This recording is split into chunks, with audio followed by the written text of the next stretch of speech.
எடப்பாடி வந்துங்க is not a leader. அவர் வந்து தன்னுடைய பதவியை காப்பாற்றிக்கணும், தன்னுடைய சொத்தை காப்பாற்றிக்கணும், கட்சியை தான் கண்ட்ரோலில் வச்சுக்கணும். இதை தவிர அதை தாண்டி அவருக்கு ஒரு நோக்கம் இல்லைங்க. அதிமுகவை ஜெயிக்க வைக்கணும். இல்லைன்னா அதிமுகவும் தாவேக்காவும் அலையன்ஸ் போட்டிருந்தாங்கன்னு வச்சுங்க, ஸ்வீப் பண்ணியிருப்பாங்க. உடனடியாக ஜெயிச்சவங்கலாம் எம்எல்ஏலாம் சர்டிஃபிகேட் வாங்கி நேராக பணம் இருக்குவாங்க. மகாபலிபுரத்தில் ஏதோ ஒரு ரிசார்ட் வச்சிருக்காரு. ஏன்னா ஆள் கடத்தல், ஆள் தூக்கல் அப்படிலாம் நிறைய வேலை நடக்கும். ரவீந்திரன் துரைசாமின்னு இருக்கார், உங்களுக்கு தெரியும். அவர் இதை ப்ரப்போஸ் பண்ணாரு. இப்போ கூட ஒன்றும் இல்லை, எல்லாம் ரெண்டு பேரும் திராவிட கட்சி தான், வித்தியாசம் ஒன்றும் இல்லை. அதிமுகவும் திமுக ஒன்றா சேர்ந்தா 70, 50, 120க்கு மேலே வருது. அவங்க ஆட்சி அமைக்கலாம், விஜயை வெளியே வைக்கலாம். மக்கள் காரி துப்ப மாட்டாங்க.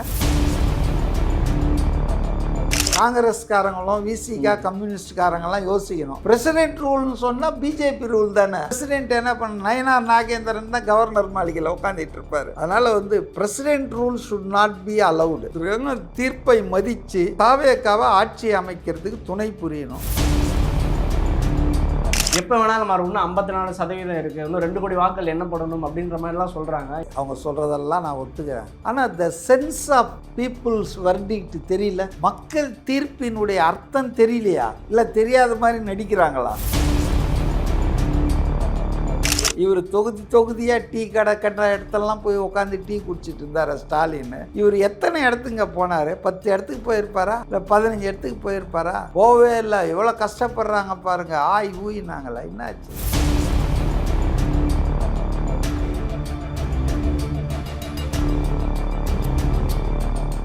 அதிமுக நீங்க சொல்லிட்டே இருப்பீங்க 3ஆம் இடம் போகுன்னு, டிஸ்டன்ட் தேர்டு போகணும். காலையிலேருந்து 2வது இடத்துல இருந்தாங்க. நல்ல 78, 80 எல்லாம் இருந்தாங்க. ஆக்சுவலி இப்போ கம்மியாயிட்டாங்க. அதிமுக முடியும் போது என்ன நிலையில இருக்கிறாங்கன்னு பாருங்க. டிஸ்டன்ட் தேர்டாக தான் இருப்பாங்க. ஏன்னா எடப்பாடி வந்துங்க இஸ் நாட் ஏ லீடர். அவர் வந்து தன்னுடைய பதவியை காப்பாற்றிக்கணும், தன்னுடைய சொத்தை காப்பாற்றிக்கணும், கட்சியை தான் கண்ட்ரோலில் வச்சுக்கணும். இதை தவிர அதை தாண்டி அவருக்கு ஒரு நோக்கம் இல்லைங்க. அதிமுகவை ஜெயிக்க வைக்கணும். இல்லைன்னா அதிமுகவும் தாவேக்காவும் அலையன்ஸ் போட்டிருந்தாங்கன்னு வச்சுங்க, ஸ்வீப் பண்ணியிருப்பாங்க. இப்போவே இப்படி இருக்க, அவங்க 2 பேரும் அலையன்ஸ் போட்டிருந்தாங்கன்னா ஸ்வீப் ஆகிருக்கும். அதை விட அடுத்தது தாவேக்காவும் காங்கிரஸும் அலையன்ஸ் போட்டிருந்தா இந்நேரம் எங்கேயோ போயிருப்பாங்க. இப்போ செல்வ பெருந்தகை பாருங்க, பின்தங்கி இருக்கிறார். அவர் அவ்வளோதான், முன் வர்றதுக்கு வாய்ப்பே இல்லைன்னு நினைக்கிறேன் ஸ்ரீபெரும்புதூரில். அதனால் வந்துங்க இது வந்து விஜய்க்கான தேர்தலுங்க, ஆட்சி மாற்றத்துக்கான தேர்தல். அதை வந்து மக்கள் ரொம்ப தெளிவாக தீர்ப்பு கொடுத்துருக்காங்க. ஓகே சார், இப்போ ஒரு சின்ன சந்தேகம். தாவேக்காவுக்கு பெரும்பான்மையும் கிடைக்கல, விசிகா காங்கிரஸும் வரல அப்படின்னா, நாங்கள் கேள்விப்பட்ட வரைக்கும் நான் படிச்சுட்டு இருந்தோம் உட்காந்து. என்ன சொன்னாங்கன்னா, ஆளுநர் வந்து அதிக இடங்களை பெற்ற கட்சியை வந்து ஆட்சிக்கு சிங்கிள் லார்ஜஸ்ட் பார்ட்டி சொல்கிறாங்க.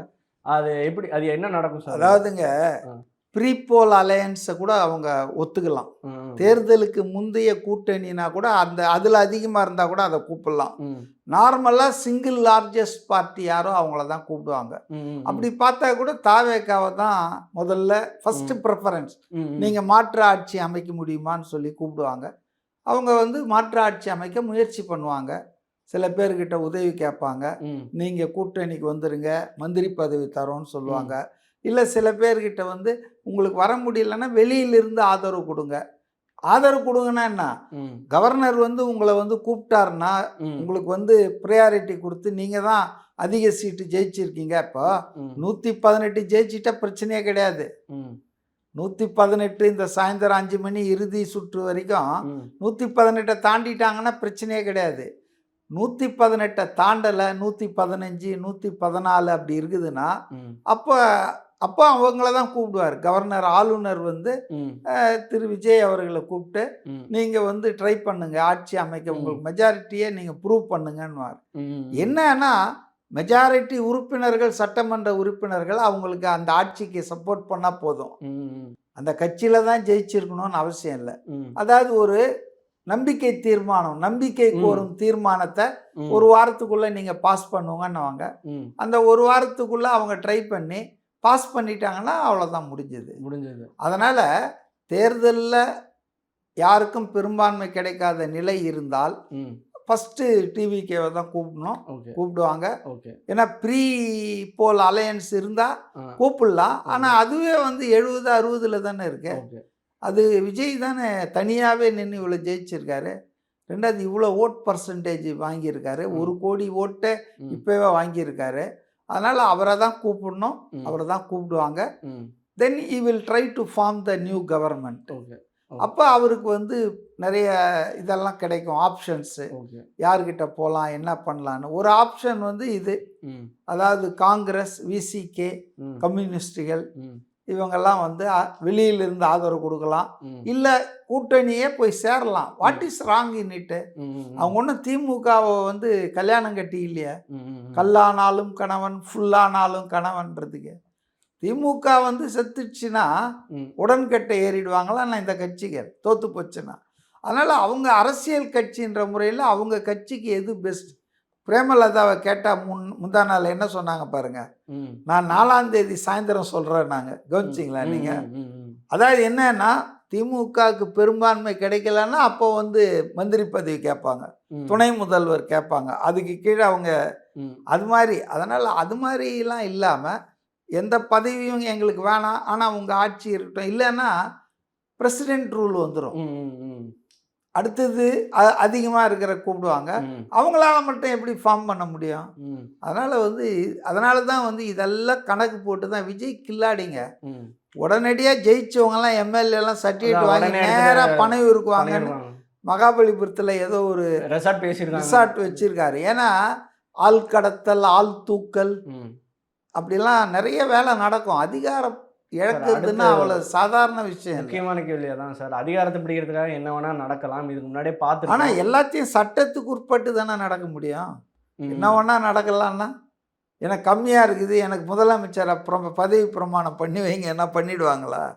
அதெல்லாம் ஒன்றும் சார். இவ்வளோ தூரம் பேசிட்டோம், இதையும் பேசிடலாம். ஒரு தடவை யாரோ ஜோக்காக சொன்னார், திமுக அதிமுக கூட்டணி வச்சா தான் விஜய் தோக்க முடிக்கணும் அந்த மாதிரி சொன்னார். ஆனால் இதுக்கு உண்மையாலுமே அந்த மாதிரி தான் போயிட்டுருக்கு. விஜய் முதல்வராக ஸ்டாப் பண்ணுறதுக்கு எதாவது நடக்குமா? இல்லை, இன்றைக்கி நான் ஒரு தொலைக்காட்சி பேனலில் இருந்தேன். ஒரு பாஜகவை எப்போவுமே ஆதரித்து பேசக்கூடிய ஒருத்தர் இருக்கார், ரவீந்திரன் துரைசாமின்னு இருக்கார், உங்களுக்கு தெரியும். அவர் இதை ப்ரப்போஸ் பண்ணார். இப்போ கூட ஒன்றும் இல்லை, எல்லாம் 2 பேரும் திராவிட கட்சி தான், வித்தியாசம் ஒன்றும் இல்லை. அதிமுகவும் திமுக ஒன்றா சேர்ந்தா 70 50 120க்கு மேலே வருது, அவங்க ஆட்சி அமைக்கலாம், விஜயை வெளியே வைக்கலாம். இப்படியும் சில மக்கள் தீர்ப்பு என்னானே புரிஞ்சிக்கல. மக்கள் என்ன தீர்ப்பு கொடுத்துருக்காங்க, இந்த ஆட்சியை ஒழிச்சிருக்காங்க, எடப்பாடி எதிர்கட்சியாக கூட வரக்கூடாதுன்னு தீர்ப்பு கொடுத்துருக்காங்க. அதான மக்கள் தீர்ப்பு. திமுக ஆள தகுதி இல்லை, ஆளுங்கட்சியாக வரக்கூடாது, எடப்பாடி எதிர்கட்சி தலைவராக கூட லாய்க்கு இல்லைன்னு தானே தீர்ப்பு கொடுத்துருக்காங்க. இந்த தீர்ப்பை மறைச்சிட்டு இவங்க 2 பேரும் ஒன்றா சேர்ந்த அரித்மெட்டிக்கில் 120 வருதான், உடனே இவங்க ஆட்சி அமைக்கலாம், விஜயை வெளியே வச்சிடலான்னா வைங்க. மக்கள் காரித்து போக மாட்டாங்க. ரெண்டாவதுங்க, திமுக அண்ணா திமுக இணைஞ்சா ஏதோ ஒன்று தான் உயிராக இருக்கும், அதுக்கப்புறம் 2 இருக்காது. புரியுது? அது மாதிரி சில பேர் அப்படிலாம் கூட நினைக்கிறாங்க.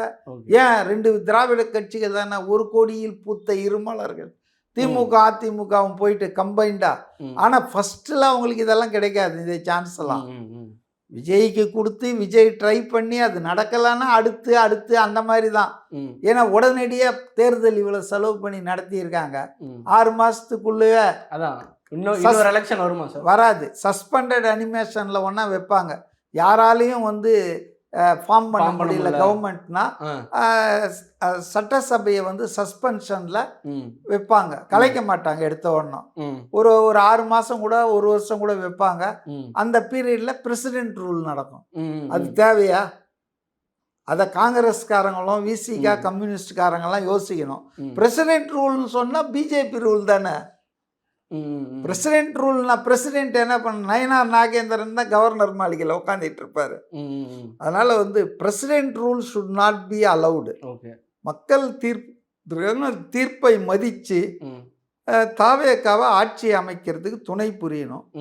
அப்படி பண்ணாலும் அது ஒரு நல்ல ஜனநாயகத்துக்கு வழிமுறை. இல்லைன்னா பேக்டோர் வழியா எந்த பாஜக உள்ள வந்துடும் கத்தின்னு இருந்தாங்களே, அவங்களே பாஜக உள்ள வர்றதுக்கு வழி விடுறாங்கன்னு அர்த்தம். இன்னைக்கு திமுக கட்சியினர் சொல்றாங்க, இன்னும் 54% வாக்குகள் எண்ணப்படலை. 27 தொகுதியில் 1000 வாக்குகள் வித்தியாசம் தான் இருக்குது. நான் ஒரு தொகுதியில் பார்த்தா 5 ஓட்டு தான் வித்தியாசம். அதில் வந்து தாவேக்கா முன்னாடி இருக்காங்க. இந்த மாதிரி அந்த ஸ்டாட்டிஸ்டிக்ஸ்லாம் எடுத்து போட்டு எப்போ வேணாலும் மாறும். இன்னும் 54% இருக்குது, இன்னும் 2 கோடி வாக்குகள் எண்ணப்படணும் அப்படின்ற மாதிரிலாம் சொல்கிறாங்க. இது எப்படி பார்க்குறது? அதாவதுங்க, இதெல்லாம் ரைட்டு, அவங்க சொல்கிறதெல்லாம் நான் ஒத்துக்கிறேன். ஆனால் the sense of people's verdict தெரியல. மக்கள் தீர்ப்பினுடைய அர்த்தம் தெரியலையா, இல்லை தெரியாத மாதிரி நடிக்கிறாங்களா? சி, ஆட்சியில் இருந்த நட்சத்திர வேட்பாளர்கள்லாம் மண்ணை கவரான். முதலமைச்சராக இருந்தவரே தோத்து போறாரு. இதை விட என்னங்க இந்த ஆட்சிக்கு எதிராக மக்கள் தீர்ப்பு கொடுத்துருக்காங்க. இன்னும் வந்துட்டு இன்னும் ஒரு பாதி இருக்கு. இன்னும் அதான் நான் அடிக்கடி சொல்லுவேன், ஒருத்தனுக்கு 2 பொன் குழந்தை பிறந்துடுச்சான், 3வது ட்ரை பண்ணான், 3வதும் பொன் குழந்தை ஆயிடுச்சான். இல்லை அடுத்தது சரியா இருக்கும், ஆம்பளை குழந்தை பிறகு 4வதும் பெண் குழந்தையா. அந்த மாதிரி இதுதான் தெரிஞ்சு போச்சே உங்களுக்கு. காலையில் 8 மணிக்கு தொடங்கி இப்போ என்ன மணி, 4 மணி ஆக போகுது. அநேகமாக 8 ஹவர்ஸ் ஆயிடுச்சு. இதில் வந்து இன்னும் கடைசி வரைக்கும் கடைசியில் வரும், அப்படியே பெட்டிங்கெல்லாம் மாறிடுமா? சார், நிறைய பேர் சொல்கிறாங்க காலையில் போய்ட்டு டிவிக்கு ஆதரவாளர்கள்லாம் போட்டிருப்பாங்க, மதியானத்துக்கு மேலே டிஎம்கே ஆதரவு, இந்த மாதிரி ஸ்டாட்டிஸ்டிக்ஸ்லாம் பார்க்குறீங்களா நீங்கள்? இல்லை அது மாதிரிலாம் அதெல்லாம் அவங்களுடைய ஆசைகள் நிராசைகள் இதெல்லாம் சொல்லிட்டு இருக்காங்க. பட் எனக்கு என்னவோ the mandate is very clear. It is very much against the government. மாநில அரசின் தவறுகள், போதாமை, ஊழல், குடும்ப அரசியல், சட்டம் ஒழுங்கு சந்தி சிரிக்கிறது, கொலை கொள்ளை, பெண்களுக்கு பாதுகாப்பு இல்லை, இதெல்லாம் தான் பார்த்து ஓட்டு போட்டிருக்காங்க. நீங்கள் 1000 ரூபாய் கொடுத்தாலும் சரி, ஃப்ரீ பஸ் பிங்க் பஸ் விட்டாலும் சரி, இப்போ நாங்கள் அதை 2000 ரூபாய் ஆக்குவோன்னு சொன்னாலும் சரி, எல்லாத்தையும் பார்த்து மக்கள் சீர்தூக்கி தான் உங்களுக்கு தெரியும். இந்த நேரத்தில் விஜய் எவ்வளோ ஜாக்கிரதையாக இருக்கணும். ரொம்ப முக்கியமான நேரம் இது. அவங்க சைடு நிறைய எம்எல்ஏ ஜெயிச்சிருக்காங்க. என்ன ஏதாவது அடிச்சிருவாங்களா யாராவது? இல்லை, ஜாக்கிரதையாக இருக்கணும்னு. இல்லை சார், இந்த விஷயத்தெல்லாம் கான்சன்ட்ரேட் பண்ணணும். அதெல்லாம் அவர் ரொம்ப புத்திசாலிங்க. நம்ம எல்லாரையும் விட இந்நேரம் அவர் ஆலோசனை பண்ணி கண்டிப்பாக பண்ணுவார். அதெல்லாம் வந்து அவர் ஒன்றும் குழந்தை இல்லை, 51 வயசுக்கு மேலே ஆயிடுச்சு. Easy adult and intelligent adult. அவர் ஒரு விஷயத்தை செய்கிறாருன்னா 100 வாட்டி யோசிப்பார். இல்லைன்னா யோசித்து பாருங்க, மாசக்கணக்கில் பஸ் எடுத்துக்கின்னு சுத்தினார் எடப்பாடி. இவர் தொகுதியாக டீ கடை கட்டுற இடத்துலலாம் போய் உட்காந்து டீ குடிச்சிட்டு இருந்தார் ஸ்டாலின். இவர் எத்தனை இடத்துங்க போனார்? 10 இடத்துக்கு போயிருப்பாரா, இல்லை 15 இடத்துக்கு போயிருப்பாரா? போவே இல்லை. எவ்வளோ கஷ்டப்படுறாங்க பாருங்க, ஊயினாங்களா, என்னாச்சு? அதனால் மக்கள் வந்து விஜயை ஆட்சிக்கு வரணும்னு விரும்புகிறாங்க. அதை நம்ம புரிஞ்சுக்கணும். ஸோ இன்னும் தமிழ்நாடு ஃபுல்லாக போயிருந்தால் ஓட்டு நிறையா வந்திருக்குமா? ஐ மீன் ப்ராப்பராக ஒரு எலெக்ஷன் கேம்பெயின் பண்ணியிருந்தோம், ஓட்டு நிறைய வருதா இல்லையான்றது இல்லை. அவங்க ஆக்டிவிஸ்ட், அவங்க நிர்வாகிகள்லாம் இன்னும் கொஞ்சம் எந்தூசியாசம் ஆகிருப்பாங்க, எனர்ஜைஸ் ஆகிருப்பாங்க. அவ்வளோதான். சரி, ஓகே சார், இவ்வளோ நேரம் பேட்டி நன்றாக இருந்தது. இதே மாதிரி நாளை காலையில் சந்திப்போம். Thank you sir.